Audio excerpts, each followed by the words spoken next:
Assalamualaikum warahmatullahi wabarakatuh. Kami dari tim pengembang aplikasi Smartroom akan membawakan materi yaitu flowchart. Nah, mungkin langsung saja, yaitu yang pertama pengertian flowchart. Nah, flowchart di mana flowchart atau diagram alir adalah representasi grafis dari langkah-langkah dalam suatu proses atau algoritma.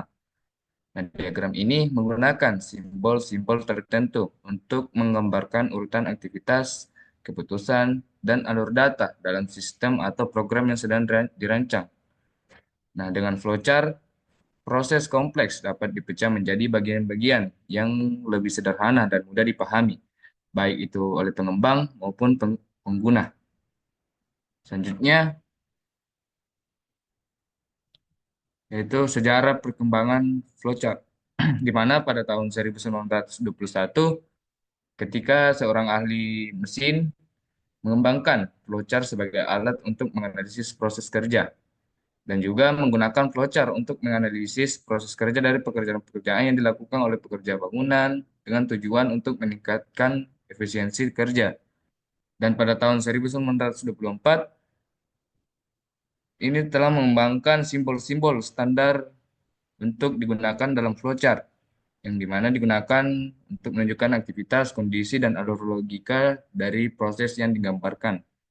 Dan pada tahun 1951,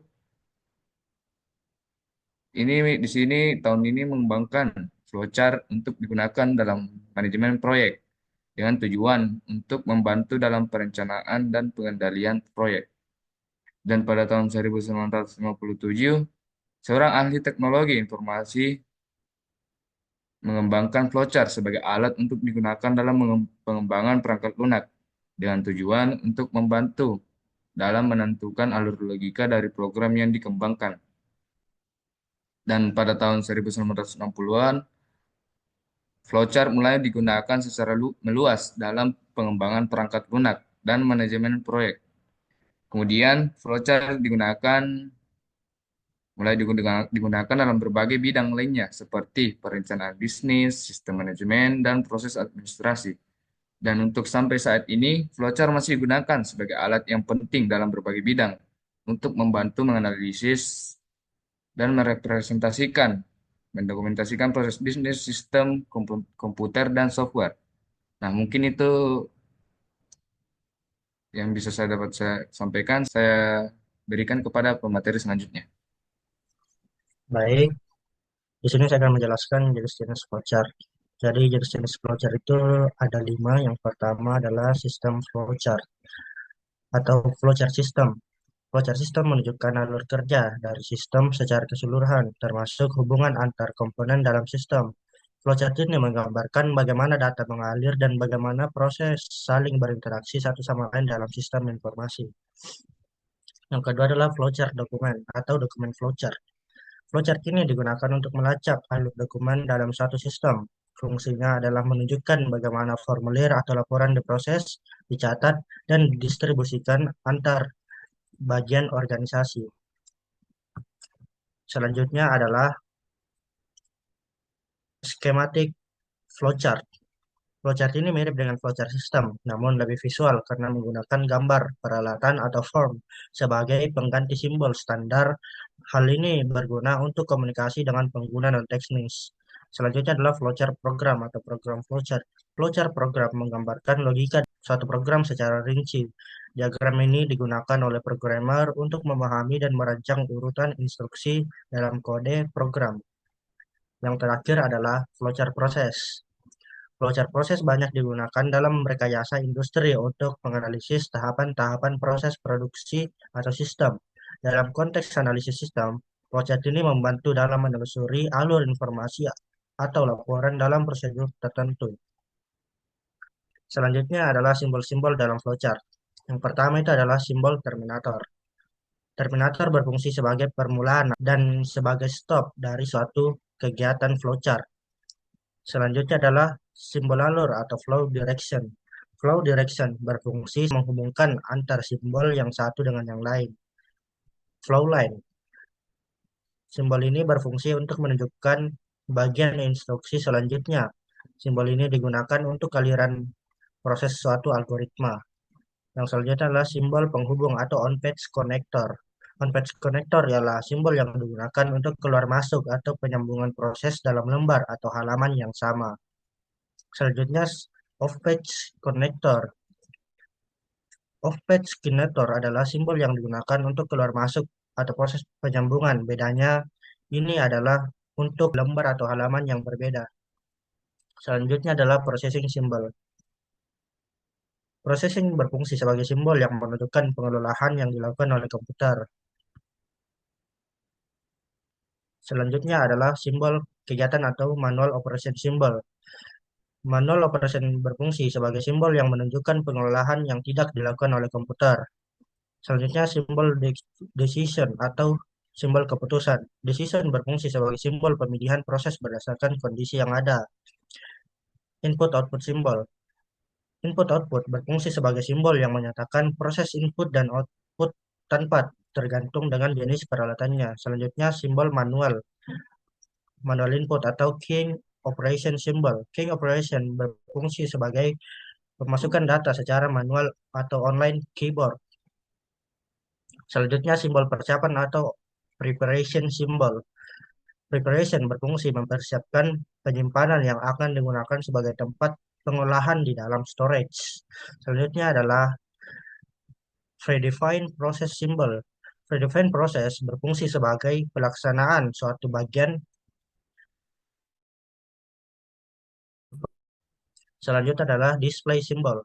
Display berfungsi sebagai peralatan output yang digunakan yaitu layar, plotter, atau printer. Selanjutnya adalah disk and online storage symbol.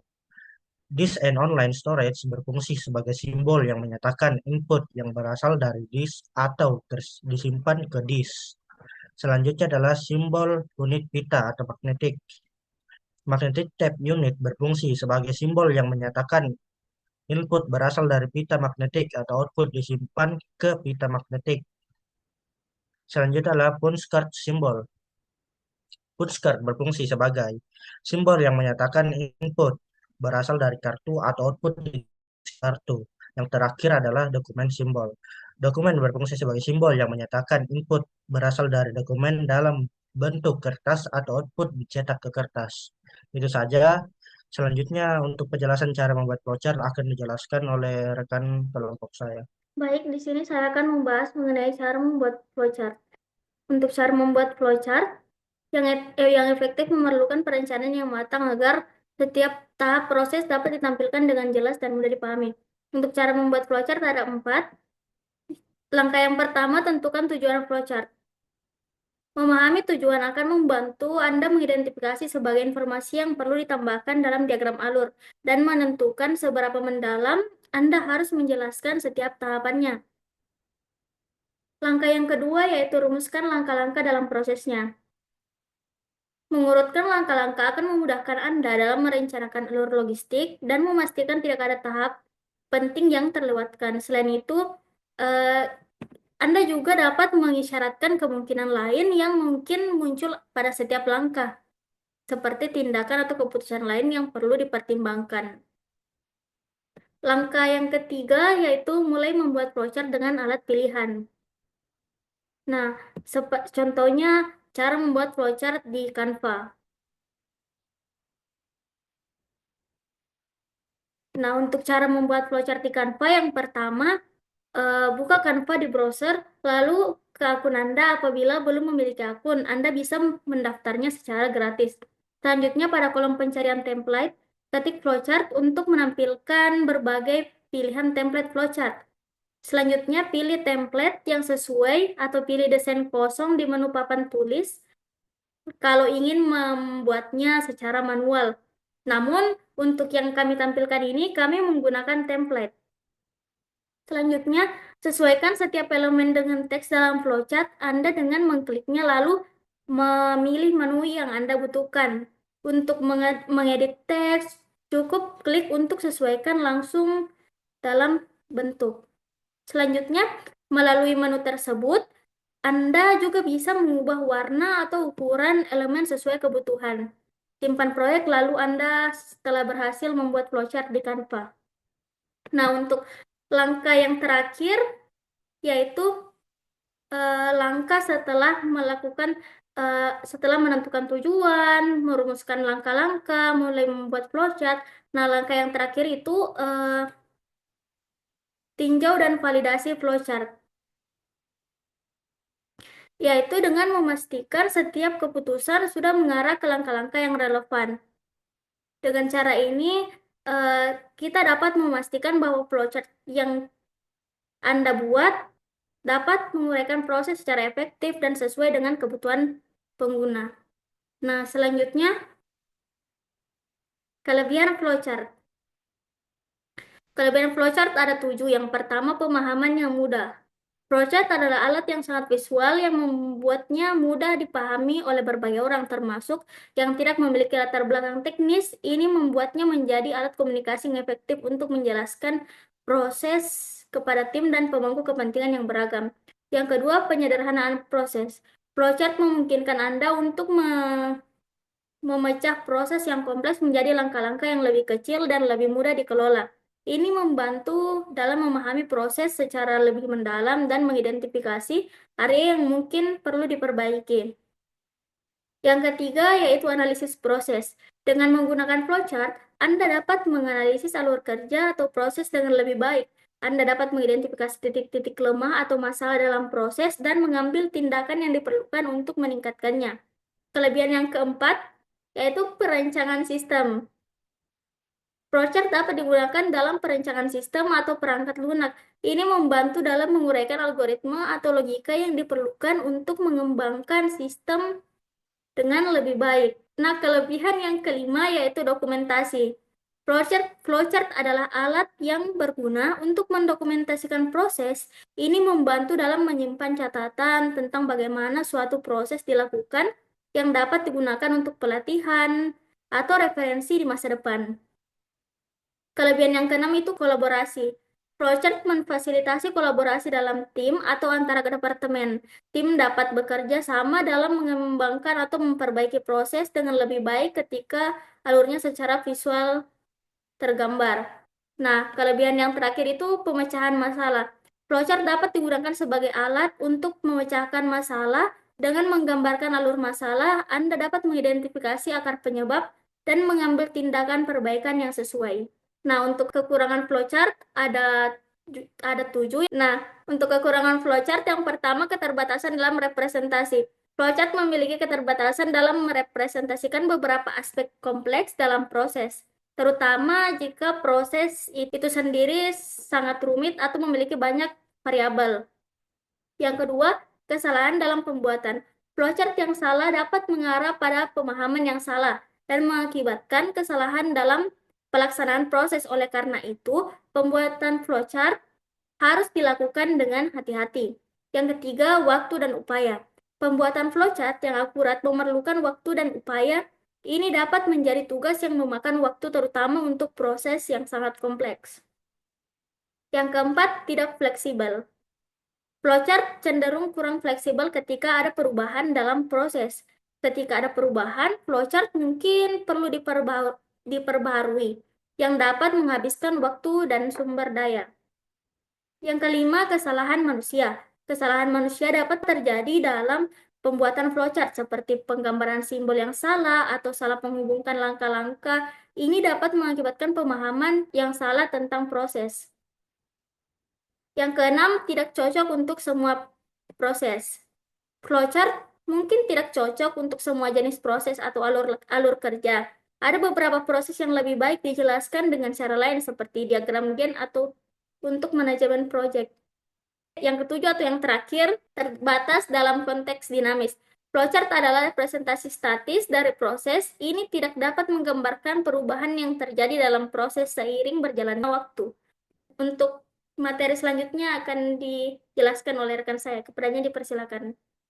Baik, di sini saya sebagai pemateri keempat akan membawakan materi perbandingan flowchart dengan DFD. Flowchart dan DFD atau data flow diagram sama-sama digunakan untuk memodelkan sistem. Namun keduanya memiliki fokus dan fungsi yang berbeda. Flowchart menggambarkan alur kerja atau proses secara urut dan logis dari awal hingga akhir. Sementara DFD berfokus pada aliran data, yaitu bagaimana data berpindah dari satu entitas ke proses lain dalam sistem. Pada gambar yang ditampilkan pada layar ini, terdapat dua bagian.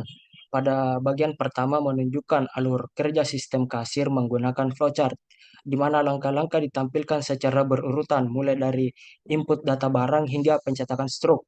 Sementara itu, bagian DFD menunjukkan bagaimana data mengalir dari entitas pengguna ke proses dan data store, tanpa menunjukkan urutan proses secara detail. Ini menegaskan bahwa flowchart lebih cocok untuk menggambarkan logika dan urutan proses, sedangkan DFD menampilkan hubungan antar data dan proses. Flowchart memiliki perulangan dan perhitungan. Contohnya ketika proses pembayaran dihitung secara otomatis. Sebaliknya, pada DFD, hal seperti perhitungan tidak terlihat karena DFD tidak dirancang untuk menampilkan logika atau algoritma, melainkan hanya aliran data. Hal ini menunjukkan bahwa flowchart memiliki sifat algoritmik, sedangkan DFD bersifat konseptual. Materi berikutnya adalah penerapan flowchart dalam kehidupan sehari-hari. Flowchart tidak hanya digunakan dalam pemrograman atau pengembangan sistem, namun juga dapat diterapkan dalam kegiatan sehari-hari. Salah satu contohnya adalah flowchart pembuatan kopi. Pada gambar yang ditampilkan di layar ini, flowchart dimulai dari proses persiapan bahan seperti mengambil kopi, air, dan gula, kemudian dilanjutkan dengan merebus air, memasukkan kopi dan gula ke dalam air, dan menyuruhnya dan mengaduknya hingga rata. Jika semua langkah sudah dilakukan, maka kopi siap untuk disajikan. Proses ini menggambarkan bagaimana flowchart mempermudah seseorang untuk mengikuti prosedur atau urutan kegiatan secara sistematis dan efisien. Meskipun kegiatan ini sederhana, flowchart mampu menjelaskan prosesnya secara visual sehingga lebih mudah dipahami.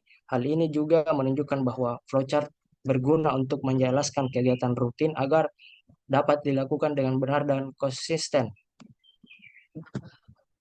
Kesimpulan dari presentasi kelompok kami adalah flowchart adalah alat bantu visual yang sangat penting dalam menggambarkan logika dan urutan proses. Dalam dunia pemrograman